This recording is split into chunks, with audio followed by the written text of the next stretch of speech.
Di na ko moboto ani mga tawhan mga gaon. Lagi ayo. Nay tao nga mohimo og maayo sa atong nasod. Sila pod tudo pod panira, tudo pod pang daot sa atong karon nga presidente mga gaon. Unsa gid ni mga tawhan day perfect na gid ni sila. May mga tao nga nagdaot sa atong presidente karon mga gaon, puyo-puyo lang sa mga maayo nga mga tao katong mga neutral ha. Katong suporta jud sa atong presidente, wala ko na sila gikuan. Atong mga tao nga nandaot sa atong presidente karon los-los ninyo, di mo tanan ko mo kuan ani bay mo post ani bay. Pero kaso kuan jud na ako ba grabe. Nasa balita gid bay grabe. Wa pa gani gitinda, giusgahan na. Sa klase ni nga mga tao bay. Daghan pa ni sa atong sa akong Facebook account mga gaon. Mga friend na ko na sila. Mga friend na ako ni sila sa Facebook. Pero unsay labot na ako kung dili mo ganahan sa kuha. At least nagpagawas na ko sa gibati dire. Los-los ninyo. Karon nga presidente okay kayo karon naon-naon ninyo dili na obligasyon sa atong presidente nga kanang mga tao nga mga kuan kanang mga kriminal kay gihatagan ta og demokrasya sa atong presidente atong kuan mga gaon atong konstitusyon nga bago karon nga atong presidente karon gihatagan ta demokrasya. So choices nato na nga magpakasala ta diri sa kalibutan sa atong nasod, choice nato na nga mapatay tao, choice na nato na maghimo tag daotan. So natay demokrasya nag-ira lang atong demokrasya. So kato nga mga panahon sa kanhi nga presidente mga gaon dili man to kuan dili man to demokrasya kay batas kay naman to. So dili gyud tanan ako mag-post ani maabot nga ani mga gaon kaso lang murag wala man jud kay istorya diri mga gaon kay puro man gyud diri puro man gyud mga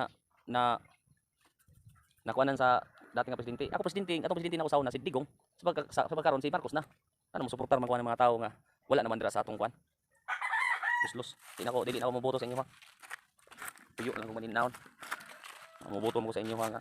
Wala pa gani di kuan pa gani implementar pa gani gibutasan na.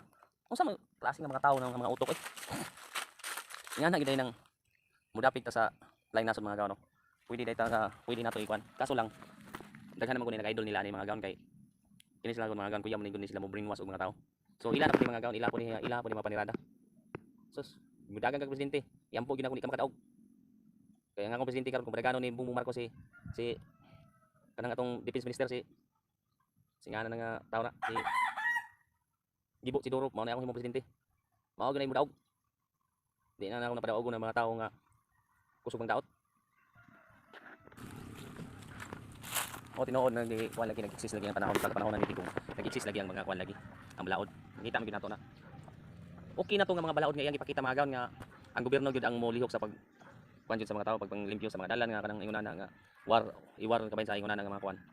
Okay na kuan mga gaon pero kana bitaw magdaot ka. Dili na kinaiya sa Pilipino mga gaon. Okay kinaiya day na day. Kay mao man ginaito nakitaan karon sa panahon na to. Wala tay mahimo na mga gaon nga ingana ilang pamatasan. Kay ahon pila pa man pud daghan pa man pud ang suporter ni Marcos amot magampo lang jud kung dili mo daog ang dautan sa Matarong dili mo daog ang dautan sa Matarong